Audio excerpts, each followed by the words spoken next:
Record. Assalamualaikum warahmatullahi wabarakatuh.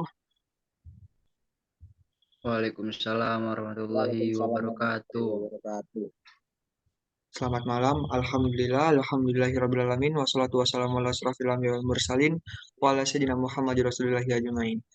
Sebelumnya terima kasih kepada dosen pengampu mata kuliah Manajemen Sumber Daya Manusia yang telah memberikan kesempatan kepada kami untuk mempresentasikan hasil kerja kelompok kami yang berjudul Perencanaan Sumber Daya Manusia. Di sini ada terdiri dari 3 orang. Yang pertama ada saya, Agung Fartar Diwinata, sebagai moderator, dan ada teman saya Wais Al-Kudripani sebagai presenter pertama, dan ada Ahmad Judi sebagai presenter terakhir. Ah, Langsung saja, apa sih perencanaan sumber daya manusia itu gitu. Jadi perencanaan sumber daya manusia merupakan serangkaian kegiatan yang dilakukan untuk mengantisipasi permintaan-permintaan bisnis dan lingkungan pada organisasi di waktu yang akan datang dan untuk memenuhi kebutuhan tenaga kerja yang ditimbulkan oleh kondisi tertentu. Atau secara ringkasnya, perencanaan sumber daya manusia ini berarti mengestimasikan secara sistematik permintaan dan suplai tenaga kerja organisasi di waktu yang akan datang. Selanjutnya yaitu ada tentang permintaan sumber daya manusia. Permintaan sumber daya manusia ini artinya perencanaan sumber daya manusia sebagai kegiatan penentuan jumlah, kuantitas, dan jenis kualitas karyawan yang diperlukan untuk mencapai tujuan organisasi secara optimal.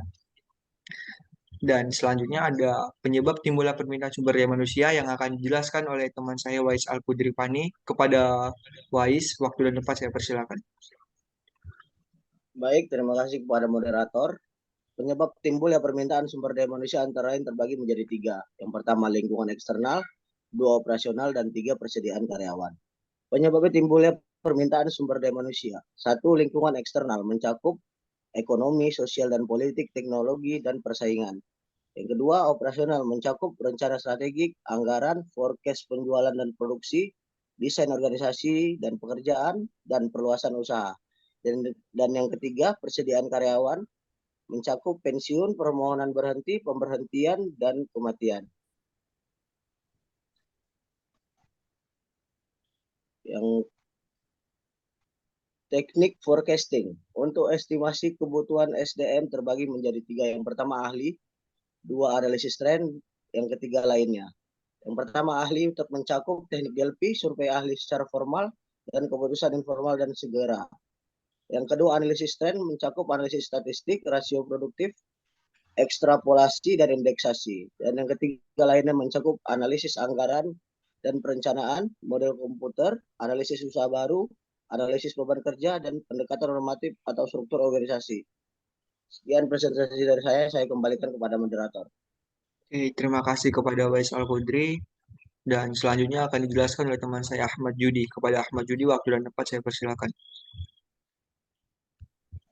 Terima kasih atas moderator. Di sini saya akan mempresentasikan tentang suplai sumber daya manusia. Ada 2 sumber suplai sebagai berikut. Yang pertama ada internal. Internal berasal dari para karyawan yang ada sekarang. Persediaan yang dapat dipromosikan untuk memenuhi kebutuhan. Yang kedua ada eksternal. Eksternal berasal dari orang dalam pasar tenaga kerja. Ini mencakup orang-orang yang belum bekerja.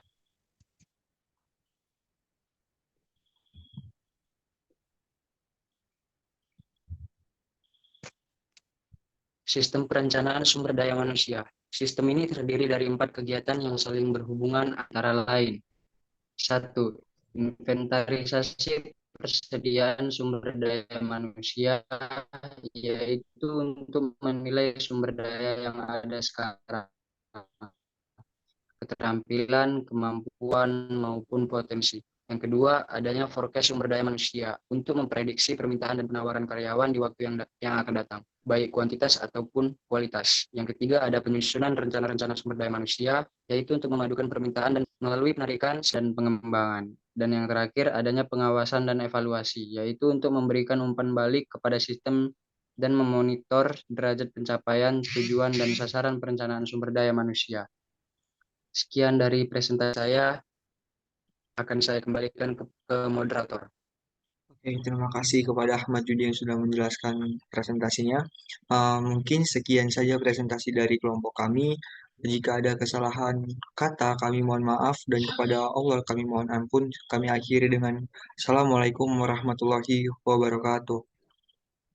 Waalaikumsalam.